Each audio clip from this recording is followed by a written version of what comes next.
Welcome to Binge Watchers, where we talk about the stories and characters we love and the shows they live in. My name is Ron, and let's talk about the Daredevil Season 2 trailer that just dropped. I actually had a completely different video ready for today, but I had to talk about this. So we already knew that the theme of Season 2 of Daredevil is going to be Punisher versus Daredevil, and that theme is actually kind of going around with Civil War and Batman v Superman. We want to see comic book characters fight each other, but this might be the deepest, most interesting conflict around right now. In comic book things, I mean. So we see the castle residence where Frank Castle's, aka the Punisher's, family used to live, and we hear this creepy kid song playing in the background. I guess this means that the Punisher is already the Punisher in this season, or at least I hope he is. As I see it, they'll briefly introduce us to him by way of other characters talking about him, but he won't get much of an origin story, which is fantastic.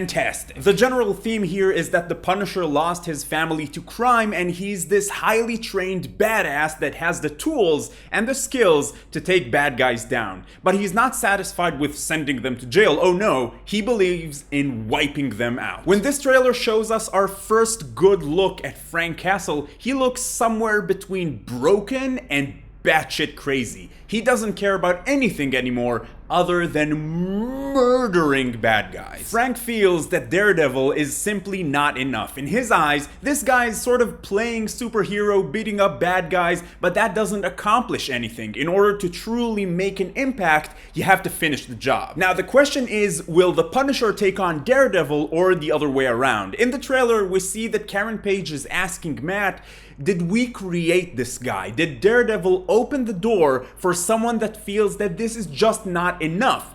Matt doesn't see the connection, and I think that the show will take the traditional Punisher story where his family was lost and then he basically goes revenge crazy forever, but they'll probably work in the Daredevil angle in there. Meaning that I think that the Punisher will try to get Matt to go that extra mile and also start murdering criminals, and then Matt will feel that he has to stop this guy since he's an insane murderer. And also Matt believes that eventually innocent people might get caught in the crossfire. John Bernthal as the Punisher looks like one of the best casting decisions I've ever seen. Holy shit, this guy looks menacing. Frank Castle is a man that was broken by the loss of his family, and then when he put the pieces back together, it's no longer the same man. It's some sort of monster. And this guy tells that story with his freaking eyes. I think there's going to be a moral issue here that starts to eat away at Team Daredevil. Team Daredevil being Foggy, Karen, Matt, and Claire. Should they go after Frank? Maybe he's exactly what Hell's Kitchen needs right now. Maybe Daredevil truly is a half measure, like Frank says in the trailer. I think that one of the big things here is going to be the realization that the Punisher and Daredevil are not actually that different from one another.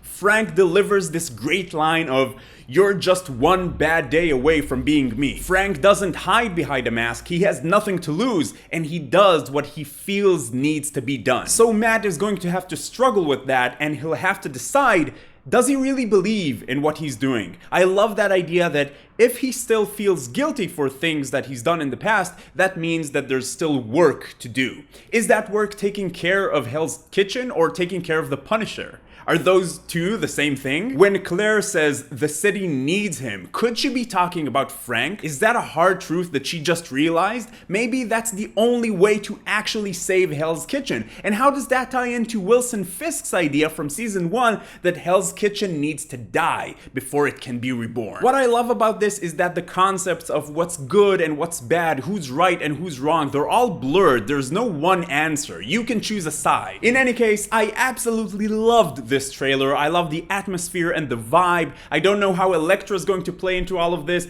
I don't care, I'm sure it's gonna be awesome. Not to set expectation high or anything, but I'm expecting season 2 of Daredevil to be the best comic book thing ever to have ever been made ever in the world. What about you? Are you super excited for season 2? Did you even like season 1? Do you even care about any of this? If you like this video, please give it a thumbs up. It really helps out a lot. And remember, you can go to bingewatchers.space/vote and vote on what gets reviewed next on this channel. And if you're finding Binge Watchers for the first time, welcome. I'd like to invite you to join the Binge Watchers community. Talk about TV with us. It's a lot of fun. Subscribe to the channel.